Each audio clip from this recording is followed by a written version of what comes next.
কলকাতা শহরের সর্বনিম্ন তাপমাত্রা থাকবে 14 থেকে 15 ডিগ্রি সেলসিয়াসের মধ্যে।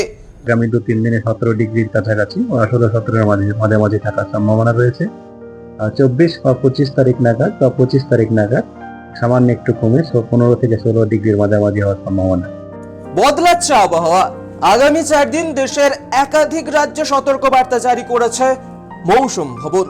19 থেকে 22 ডিসেম্বর দক্ষিণ থেকে উত্তর ভারত জুড়ে একাধিক রাজ্যে চলবে ভারী বৃষ্টি, তীব্র দমকা হাওয়া, ঘন কুয়াশা এবং শৈত্যপ্রবাহ।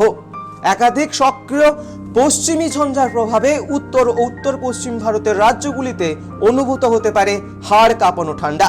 কিছু কিছু জায়গায় সকালবেলা দৃশ্যমানতা কমে যাওয়ার আশঙ্কা রয়েছে। এবার নজর বাংলার দিকে। আলিপুর আবহাওয়া দপ্তরের পূর্বাভাস অনুযায়ী বড়দিনের পর থেকে রাজ্যের তাপমাত্রা আরও নামবে। 25শে ডিসেম্বরের পর রাজ্যের পারদ 2 ডিগ্রি সেলসিয়াস পর্যন্ত নামতে পারে বলে জানিয়েছে মৌসুম ভবন। তবে এখনো জাঁকিয়ে শীত নয়। কলকাতা শহরের সর্বনিম্ন তাপমাত্রা থাকবে 14 থেকে 15 ডিগ্রি সেলসিয়াসের মধ্যে। দক্ষিণে রাতের তাপমাত্রা নামবে 12 ডিগ্রির কাছে। তবে পশ্চিমের জেলাগুলিতে সর্বনিম্ন তাপমাত্রা 15 ডিগ্রি সেলসিয়াস, উপকূলের জেলাগুলিতে থাকবে 15 থেকে 17 ডিগ্রি সেলসিয়াসের মধ্যে, অর্থাৎ তুলনামূলকভাবে কিছুটা বেশি। সব মিলিয়ে আগামী কয়েকদিন আবহাওয়া থাকবে অত্যন্ত পরিবর্তনশীল। বৃষ্টি ও কুয়াশা ও ঠান্ডার জন্য সতর্ক থাকার পরামর্শ আবহাওয়া দপ্তরের। ফলো করুন টাইমস নাও খবর।